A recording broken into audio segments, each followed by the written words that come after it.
안녕하세요. 커피앤크라임 채널에 오신 것을 환영합니다.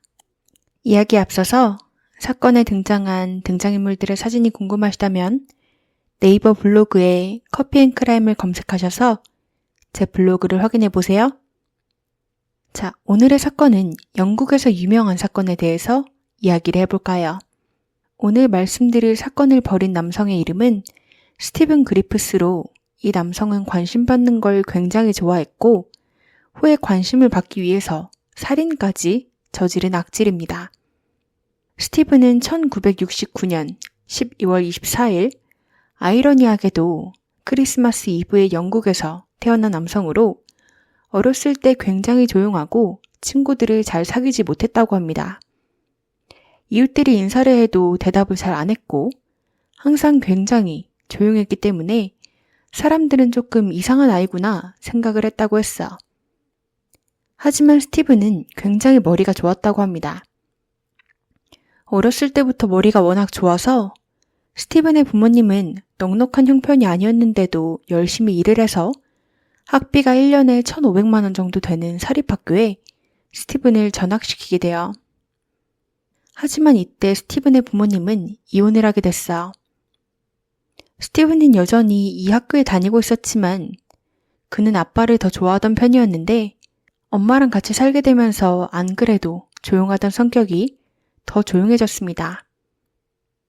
그리고 이런 그의 곁에서 엄마가 잘 돌봐주고 편하게 만들어줬다면 상황이 좀 더 나아졌을 수도 있겠지만 엄마 또한 이혼을 해서 힘들어하며 아이를 돌보지 않고 매일같이 나가서 파티를 하고 지내기 시작했고 스티븐은 이런 엄마에게 거부감을 갖기 시작했어. 또 반항을 하기 시작했죠. 일부러 공부도 하지 않았고 성적도 엉망으로 관리를 하기 시작했습니다. 그리고 스티븐은 이 시기에 공부가 아닌 무기들에 관심을 가지기 시작했어. 이런 무기들을 어디서 구한 건지 학교에 칼, 표창 등등을 들고 가서는 아이들에게 구경을 시켜주기 시작했습니다. 또 스티븐은 전형적인 사이코패스들처럼 동물 학대에 관심을 보이기 시작했고 자신의 뒷마당에서는 새들을 비비총으로 쏴 죽인 후에 해부를 하는 등 엽기적인 행동을 보이기 시작했어. 또 연쇄살인마들에게 굉장히 많은 관심을 보였습니다. 스티븐은 학교 화장실 벽에 한 여선생님을 죽여버릴 것이라는 경고 낙서도 쓰고 다녔지만 당시에는 아무도 누가 한 짓인지 알아채지 못했어. 시간은 흘러 1986년, 스티븐은 당시 16살이었습니다. 부모님이 그렇게 많은 돈을 썼음에도 그는 결국 자퇴를 해버렸어. 진득히 일을 오래 하지도 못했고 결국 다음 해인 17살이 되고서부터는 그는 절도에 발을 들였습니다. 그냥 경범죄 정도가 아니었어. 한 번은 마트에서 도둑질을 하다가 마트 매니저에게 걸린 적이 있었는데요. 스티븐은 도망가는 것이 아닌 칼을 꺼내서 그대로 매니저의 얼굴을 칼로 그어버렸습니다. 다행히도 그는 살아남았지만 19바늘이나 꼬매야 됐고 흉터는 사라지지 않았어요. 스티븐은 이러한 범죄로 3년간 감옥에 가게 됩니다. 그런데 그가 감옥에 가서 반성을 했을까요? 아니었습니다. 그는 감옥에서도 수감자들에게 자신은 살인마가 되고 싶다며 자신의 꿈을 이야기하고 다니곤 했어. 그리고 그는 2년 후 가석방을 받고 출소를 했지만 얼마 되지 않아서 공기총을 가지고 다니다가 잡혀서 다시 감옥으로 들어가 짧게 지내다가 나오게 됩니다. 시간은 흘러 1991년, 스티븐은 이제 21살이 되었어. 그리고 그는 다시 한번 체포가 되게 되죠. 이번에는 10대 소녀의 목에 칼을 댔기 때문이었습니다. 이번에 체포가 되었을 때 그는 드디어 정신과 감정을 받게 되는데요. 스티븐은 사이코패스, 조현병 진단을 받게 됩니다. 그리고 1998년, 스티븐은 이때 독립을 해서 혼자 원룸에서 살고 있었고 다시 공부를 시작해 대학에서 심리학을 공부하고 있었어. 그런데 그가 심리학을 전공하기로 한 이유는 다름 아닌 연쇄살인마들의 심리, 정신상태를 이해하기 위해서였죠. 그리고 이때부터 스티브는 사람들의 관심을 즐기기 시작했어. 옷도 가죽 자켓을 입고 실내 실외 할 것 없이 항상 선글라스를 끼고 다니며 마치 매트릭스에 나오는 인물처럼 하고 다니기 시작했어. 그리고 100cm나 되는 대형 도마뱀을 3마리나 키우며 도마뱀들이 데리고 산책을 나가서 사람들의 관심을 사곤 했습니다. 가끔씩은 도마뱀을 백팩에 넣어서 데리고 클럽에까지 가기도 했어. 고 스티브는 도마뱀맨이라는 별명까지 얻게 되었죠. 이 시기에 스티브는 지금까지 홀로 지냈으니 여자친구를 사귀기 위해서 여러 번 데이트에 나가기 시작했는데요. 한 여성은 어느 날 스티븐의 집에 처음 갔다가 그의 방에서 한 벽면을 가득 채우고 있는 스티븐 본인의 사진을 보고는 놀랐다고 합니다. 그만큼 자기애가 가득했던 것일까요? 이 여성은 스티븐이랑 8개월이나 사귀었는데 이들은 사귀면서 가끔씩 여자친구가 자다가 이상한 느낌의 눈을 떠보면 스티븐이 가만히 그녀를 뚫어져라 쳐다보고 있는 것을 종종 발견했대요. 그리고 소름 끼친다고 생각한 그녀는 참다 결국 결별을 고하게 됩니다. 그리고 차인 스티븐은 헤어지고 나서 그녀의 우체통에 연쇄살인마에 대한 책을 넣어놓게 됩니다. 더 소름 끼치게 말이죠. 스티븐의 다음 여자친구는 지타라는 이름의 여성이었어요. 이들은 데이팅 사이트에서 만났습니다. 이 여성은 전에 첫 여자친구보다 많은 것을 보고 겪어야 됐어요. 우선 지타가 이상하다고 생각했던 것 중에 제일 첫 번째는 스티븐이 잘 때 항상 귀에 솜을 끼워놓고 잤던 것이었는데요. 그 이유는 잘 때 벌레들이 귀 속에 들어갈까봐 두려워서 항상 귀를 솜으로 막아놓고 잤던 것이었습니다. 솜을 깜빡하고 챙겨놓지 못한 날이면 밤새 깨 있었대요. 지타는 스티븐이랑 무려 2년이란 시간 동안 사귀었지만 사실 스티븐의 집에는 한 번도 가보지 못했습니다. 왜냐면 스티븐이 부모님이랑 산다고 거짓말을 했었기 때문이었어. 그러던 어느 날 스티븐은 말실수를 해서 사실이 들키게 되는데요. 그는 내 원룸에서 뭐 좀 가져와야 돼 라고 말을 했고 지타는 원룸? 무슨 원룸? 이라고 물었기 때문에 스티븐은 사실대로 말을 할 수밖에 없었습니다. 그렇게 스티븐의 집에 처음 간 지타는 놀랄 수밖에 없었어. 그가 연쇄살인마에 관심이 있었던 건 알고 있었지만 그렇게 진지한지 몰랐었는데 그의 집에 갔더니 연쇄살인마에 대한 책이며 물건들이 가득했기 때문에 심각성을 그제서야 깨달았던 것이었습니다. 뿐만 아니라 석궁을 포함한 각종 무기도 가득했고요. 그의 무기에 관한 집착은 어렸을 때부터 지금까지 여전했습니다. 지타는 두려움을 느꼈기 때문에 핑계를 대며 집에 가봐야겠다고 말을 하고 2년의 연애를 바로 끝내게 됩니다. 다음 여자친구는 캐시라는 이름의 여성이었고 교도관으로 일을 하던 여성이었어요. 이들이 처음 만나기 시작했을 때 캐시는 원룸에서 강아지 2마리를 키우며 살고 있었죠. 스티븐은 캐시랑 사귀기 시작하고부터 거의 바로 굉장한 집착을 보였습니다. 24시간 캐시가 무엇을 하나 감시를 하고 싶어 하는 것 같았어요. 그리고 캐시는 강아지를 키우다 보니 장시간 밖에 나가 있거나 밤을 보낼 수 없었기 때문에 이들은 항상 캐시의 집에서 시간을 보내야 됐고 스티븐은 캐시의 강아지들에게 반감을 가지기 시작했어. 강아지들을 없애고 싶었죠. 이 시기에 캐시는 항상 항우울제를 복용하고 있었는데요. 이날도 약 먹을 시간이 되어서 항우울제를 찾고 있었습니다. 그런데 스티븐은 그런 캐시에게 그냥 앉아있으라며 자신이 약을 가져다 주겠다고 했어. 하지만 그가 가져다 준 약은 사실 항우울제가 아닌 다른 약이었는데요. 항우울제랑 같이 복용을 하면 굉장히 위험했던 약이었습니다. 그래서 그 약을 복용한 캐시는 속이 울렁거리고 몸이 안 좋아짐을 바로 느꼈고 그런 캐시를 내려다보며 스티븐은 마구 웃으면서 너 지금 죽고 있는 거야? 라고 했다고 합니다. 캐시는 자신을 병원에 데려다 달라고 부탁을 했지만 그는 무시했어. 어떻게 가능했는지 모르겠지만 캐시는 그런 그에게서 도망쳐서 직접 운전을 해서 병원에 가는데 성공을 했고 다행히 위세척을 하고 나아졌습니다. 다음날 퇴원을 해서 아침에 원룸으로 돌아갔어요. 하지만 캐시는 그녀의 강아지들이 없어졌다는 것을 눈치채게 됩니다. 캐시는 스티븐에게 내 강아지들이 어디 갔냐고 물었고 스티븐은 어젯밤에 도둑이 들어서 강아지들을 훔쳐간 것 같다고 변명을 했어.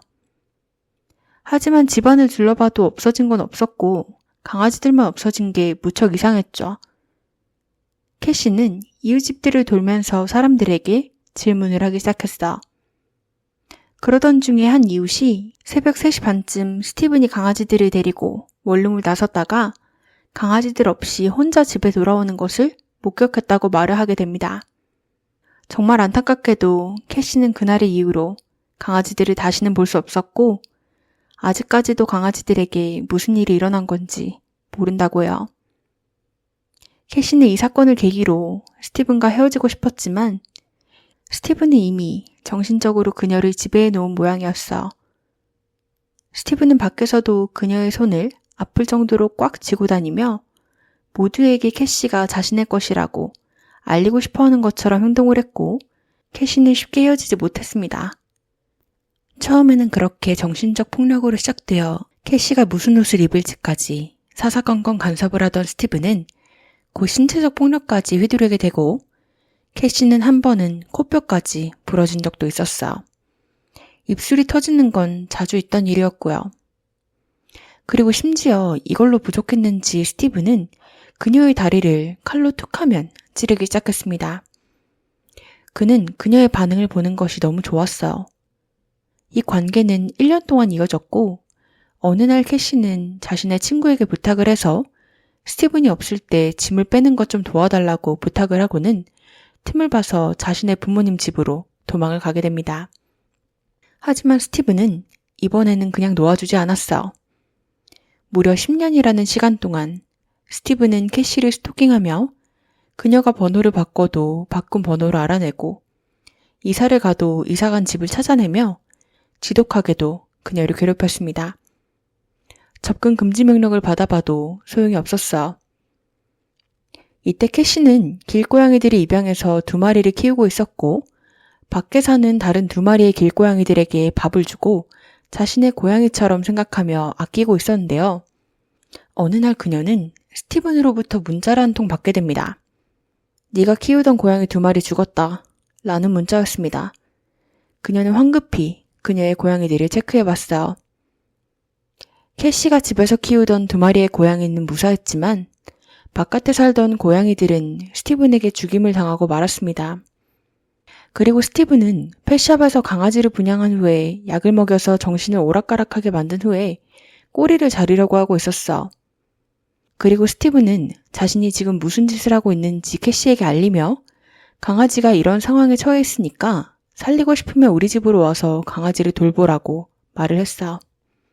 평소에 동물을 워낙 아끼던 캐시는 그의 집으로 달려가서 강아지를 구할 수밖에 없었습니다. 그런 그녀가 끝내 스티븐에게 멀어질 수 있었던 유일한 이유는 스티븐이 후에 체포되었기 때문이었어. 만약 그가 체포되지 않았더라면 캐시는 아직까지도 고통받고 있을지도 모르죠. 사실 캐시를 스토킹하고 있을 때도 스티븐이 다른 여자들을 안 만난 건 아니었습니다. 다른 여성들 또한 스티븐에게 고통을 받았는데요. 한 여성은 자는 도중에 스티븐이 그녀의 배 위에 끓는 물을 부어서 경찰에 신고한 적도 있었어. 하지만 그는 재판에서 무죄 판결을 받고 이 일은 없던 것이 되었죠. 때는 2004년, 스티븐은 30대 중반이었습니다. 그는 범죄학 박사과정을 공부하고 있었어. 그는 동료 학생들에게 계속해서 범죄 이야기를 하며 어떻게 하면 사람을 잘 해부할 수 있는지 등등 엽기적인 주제에 관해서 이야기하는 걸 좋아했다고 해요. 그리고 범죄학을 공부하고 논문을 쓰며 영국 내에서 유명한 살인사건이 일어난 곳, 시신이 발견된 곳 등등을 돌며 실제로 가보기 시작했습니다. 악명 높은 교도소에 찾아가서 교도소 밖을 산책하며 건물을 구경해보곤 했어. 그리고 30대에 그의 어머니는 사기죄로 감옥에 들어갔고 스티븐은 가족들이랑도 연을 끊었고 친구도 딱히 없었기에 완전한 외톨이가 되었습니다. 그런데 이 시기에 스티븐이 하나 푹 빠졌던 게 있었는데요. 그것은 바로 마이스페이스였습니다. 당시에 유행하던 SNS였죠. 스티븐은 벤 프라야라는 이름으로 마이스페이스 계정을 만들어서 새로운 자아로 살아가는 것 같았어요. 그의 소개글에는 얼굴과 몸을 열심히 가꿈, 25살 이상으로 보이는 건 참을 수 없어 라고 적혀 있었죠. 그의 마이스페이스 글들은 온갖 연쇄살인마들에 대한 포스팅으로 가득했지만 범죄학을 공부해서 그런지 그렇게 이상하게 보는 사람들은 없는 것 같았어요. 그리고 그가 소지한 무기들에 관한 사진들도 자주 올리곤 했었는데 한 번은 석궁 사진을 찍어 올리며 석궁은 내 가족이라는 글을 적어 놓은 적도 있었죠. 스티븐은 날이 갈수록 이상해지는 것 같았어요. 한 번은 스티븐의 지인이 무슨 이유에서였는지 그의 집에 방문을 하게 되었는데 스티븐은 자신의 도마뱀들을 구경시켜줬다고 합니다. 그리고 스티븐은 집에 도마뱀 먹이용으로 살아있는 쥐들 또한 보관을 하고 있었는데 스티븐은 갑자기 새끼 쥐를 꺼내기 시작했어요. 지인은 도마뱀에게 먹이를 주려나 보다 생각을 하고 지켜보고 있었다고 합니다. 그런데 스티븐은 도마뱀의 입이 아닌 자신의 입 위에 꼬리를 잡고 달랑달랑 흔들다가 쥐를 자신의 입에 넣어서 삼켜버렸고 그걸 본 지인은 큰 충격을 받게 되었어요. 또 이 시기에 스티븐은 사창가에 자주 방문을 하기 시작했습니다. 여기서 일하던 사람들은 모두 스티븐의 이상한 면과 폭력적인 면 때문에 그를 다 알고 있었어. 물론 그가 살고 있던 원룸 건물에서도 그를 모르는 사람은 없었습니다. 그가 제일 많은 시간을 보내는 장소였으니까요. 그가 살던 건물의 경비원은 스티븐 때문에 한 번은 무서워서 비상벨을 누른 적도 있었고 스티븐 때문에 원룸 내에 CCTV를 설치하게 됩니다. 후에 이 카메라는 스티븐의 끔찍한 행동을 담게 되죠. 2009년 초반, 스티븐은 40대가 되었고 스티븐의 성격은 날이 갈수록 더 안 좋아지고 분노 조절이 안 되기 시작했어요. 그리고 40대가 되며 스티븐은 머리도 짧게 자르고 외모도 전과 많이 다르게 변했습니다. 2009년 6월 22일 스티븐은 수잔 러스워스라는 여성을 만나게 됩니다. 수잔은 당시 43살이었고 아이가 셋이 있는 싱글맘이었어. 수잔은 16살 때 학교를 자퇴했고 17살에 교통사고를 당해서 그 후에 부작용으로 간질을 앓으며 힘든 시기를 보내다가 그 시기에 만난 남성이랑 결혼을 해서 아이를 셋이나 낳았지만 결국 이혼을 하고 마약에 빠졌다가 결국 그 마약 비용을 대기 위해서 성노동자로 전락한 여성이었습니다. 수잔은 그렇게 10년 동안 성노동자로 일을 했지만 드디어 마음을 다잡고 부모님의 도움으로 마약도 끊고 새로운 시작을 하고 있었는데요. 6월 22일 수잔은 약국에서 처방받은 약을 받으러 버스를 타고 가는 것을 마지막으로 사라져버리게 됩니다. 그날 수잔은 스티븐을 마주쳤고요.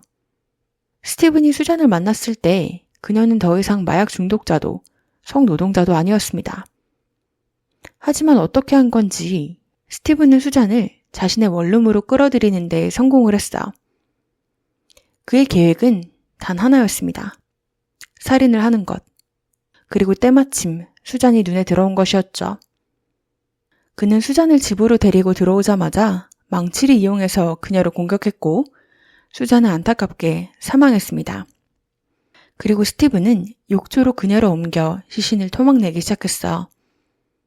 수잔의 가족들은 그녀가 실종되고 바로 경찰에 실종 신고를 했지만 수잔이랑 스티븐은 아는 사이가 아니었기 때문에 그 누구도 스티븐을 사건이랑 연결지을 수가 없었어.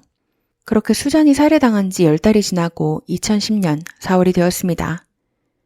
스티븐은 자신의 첫 번째 살인에 대해서 무사히 넘어간 것 같았으니 이제 두 번째 피해자를 찾고 싶었어요. 그렇게 스티븐의 눈에 들어온 것은 셸리라는 이름의 여성이었습니다. 셸리는 31살이었고 수잔처럼 마약 문제에 빠져서 성노동자로 일을 했던 여성이었고 스티븐과는 사창가에서 만났어요. 스티븐은 그런 셸리를 데리고 자신의 원룸으로 향했죠. 이번에도 스티븐은 집에 들어오자마자 공격을 개시했는데요.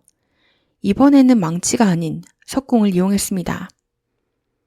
그리고는 차게 식은 그녀의 시신을 욕조로 옮겨서 휴대폰으로 동영상을 찍으며 그녀의 등에는 스프레이 페인트로 내 성노예라고 적는 행동을 하는 등 자신은 피해 예술가였고 여기에 조수가 있다며 동영상을 녹화했어. 그리고는 전처럼 토막을 냈죠. 사실 스티븐은 이 영상을 찍은 휴대폰을 지하철에서 분실하게 됩니다. 그리고 그 휴대폰은 누군가 주워서 다른 사람에게 팔아넘겨 계속 사용이 되었지만 경찰은 한참 나중이 되어서야 이 동영상에 대해서 알게 되었어. 2010년 5월 22일 셸리를 죽인 지 한 달도 되지 않아서 스티븐은 벌써 세 번째 타겟을 찾고 있었습니다. 아마도 그가 휴대폰을 잃어버렸기 때문에 경찰에게 잡히는 건 시간 문제라고 생각을 해서 빨리 다음 타겟을 찾았는지도 모르겠어. 그의 다음 타겟은 수잔 블라마이어스라는 36살 여성이었습니다. 그녀는 어렸을 때 공부도 잘하고 간호전공을 하며 간호사가 되는 꿈을 꾸고 있었지만 대학 시절에 마약을 접하게 되고 마약상이랑 사귀며 마약상이 억지로 그녀를 성노동자로 일을 하게 만들어서 돈을 벌어오게 시키며 그녀의 인생은 그녀가 꿈꾸던 것과는 다르게 흘러가 버렸어. 그렇게 그녀는 사창가에서 일을 하다가 스티븐을 만나게 되었고 이들은 5월 22일 스티븐의 집으로 향하게 됩니다.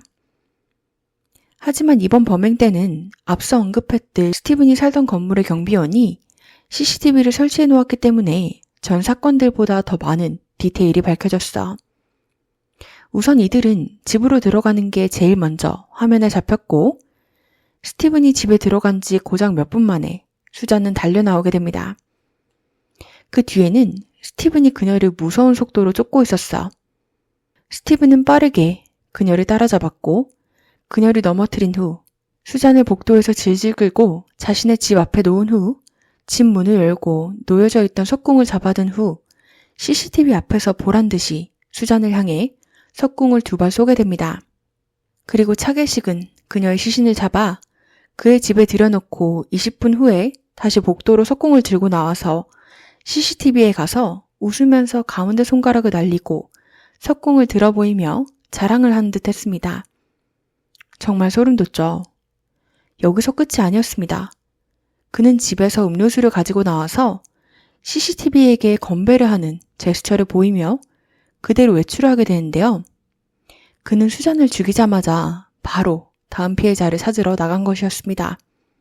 그리고 로잘린이라는 여성을 만나서 자신의 원룸으로 데려오라고 몇 시간 동안 꼬셨지만 로잘린은 끝내 거절을 했고 다행히도 그녀는 살아남을 수 있었어요.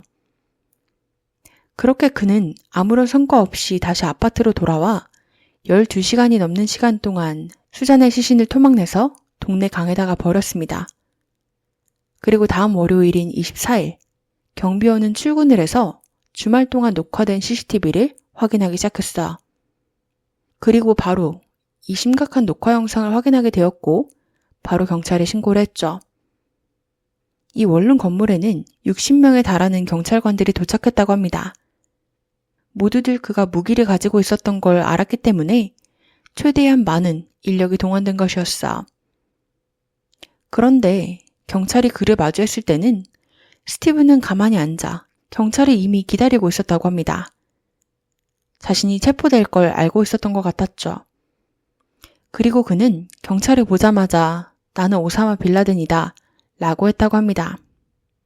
그리고 경찰서에 간 스티븐은 경찰이 마지막 피해자인 수잔 블라마이어스에 대해서만 알고 있었음에도 자신이 죽인 사람들이 더 있다며 술술 털어놓기 시작했어.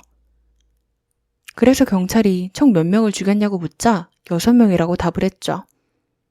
경찰은 놀랄 수밖에 없었습니다. 하지만 알고 보니 나머지 3명은 거짓말이었고 관심을 받기 위해서 거짓말한 것으로 드러났어. 경찰은 스티븐이 도대체 왜 알지도 못하는 무고한 여성들을 죽인 것인지 궁금했습니다. 하지만 스티븐은 횡설수설하며 자신을 죽이기 위해서 남을 먼저 죽여야 했다고 이상한 소리만 늘어났습니다. 그리고 여성들의 시신이 어디 위치에 있는지 알려주지도 않으며 수사를 힘들게 만들었어.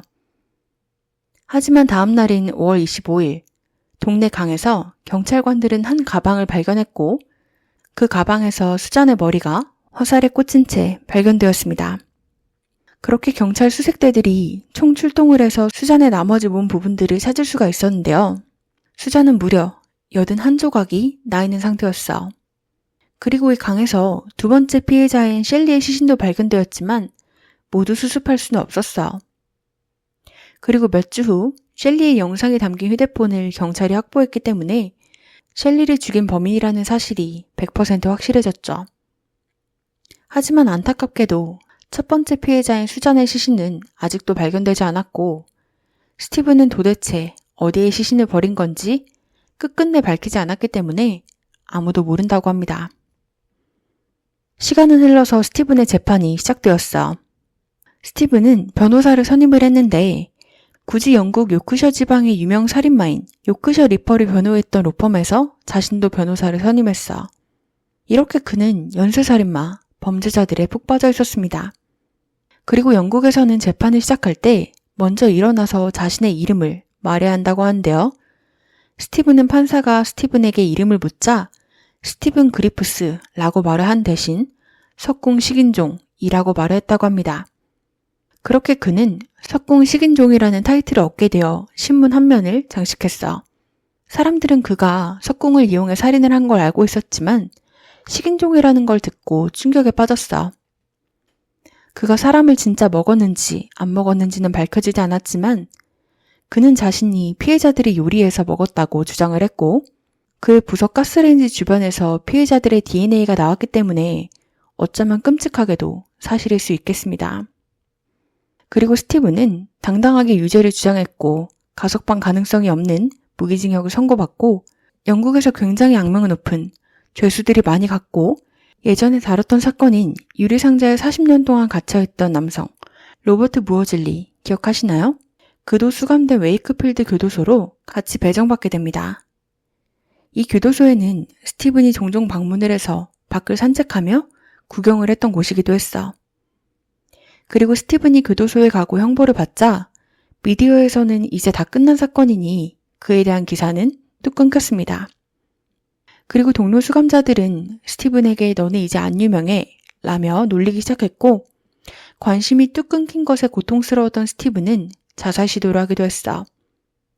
하지만 실패에 그쳤고 그는 계속해서 시도를 하며 지금까지 총 6번 자살 시도를 했다고 합니다.